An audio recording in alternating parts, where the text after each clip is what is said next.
आफत के एपिसोड 73 में शिफा मेहरुनिसा को वरीशा को लेकर अपने डाउट्स के बारे में बताती है, लेकिन मेहरुनिसा से कहती है कि वो बदल गई है, महक की बेटी ज़रूर है पर महक जैसी बिल्कुल नहीं है। लेकिन शिफा अपनी जब बातें रखती है और वो कहती है कि वो एकदम से ठीक कैसे हो गई, अब तक तो वो बीमार थी और उसे महक भी दिखाई दे रही थी। ये सब बातें सुनकर मेहरुनिसा डाउट्स में पड़ जाती है और शिफा उसे कहती है कि अब से मैं रज़ा को वरीशा से दूर ही रखूँगी। वहीं वरीशा ऑफिस में होती है और दानियल को लेकर परेशान होती है और वो ये ठान लेती है कि वो उसे निकलवा कर रहेगी और बाहर जाकर दानियल के साथ झगड़ा करने लगती है।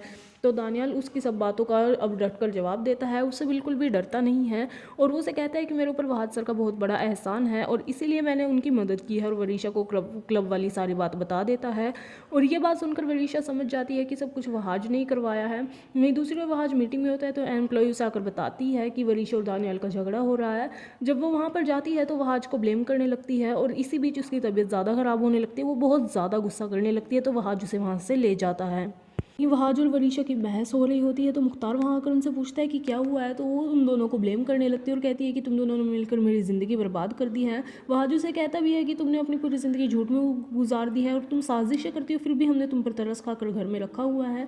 वरीशा उन्हें कहती है कि मैं तुम दोनों को छोड़ूंगी नहीं और ये धमकी देकर वहाँ से चली जाती है। वहीं मुख्तार पूछता है कि दानियाल ने ऐसा क्या किया है, तो वहाज उसे कहता है कि उसने इसकी चोरी पकड़ ली है, ये जैसी है वैसी बिल्कुल भी नहीं है, जैसा हमने सोचा था ये वो बिल्कुल झूठी है।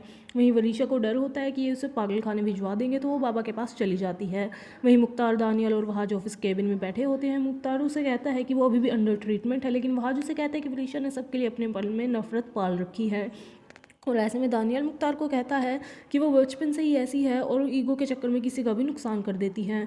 और उसके बाद मुख्तार उसे टोक देता है कि अगर तुमने फिर से ऐसा कुछ कहा तो उसे फायर कर देगा। वहीं मुख्तार वरीशा को घर पे देखने आते हैं पर वो मिलती नहीं है और उसके बाद वह आज घर वालों को सब बता देता है और कहता है कि उसे ट्रीटमेंट की ज़रूरत है और उसे लेकर हम सब गलत थे। वहीं वरीशा प्रोफेसर के पास जाकर रज़ा को मारने की प्लानिंग करने लगती है कि कैसे करे, और उसके बाद जब घर आती है तो सबके सामने बेचारे बनने का नाटक करती है और झूठ बोल देती है कि वो माँ से मिलने कब्रिस्तान गई थी। लेकिन सब यकीन कर लेते हैं पर शिफा उसकी बातों पर यकीन नहीं करती।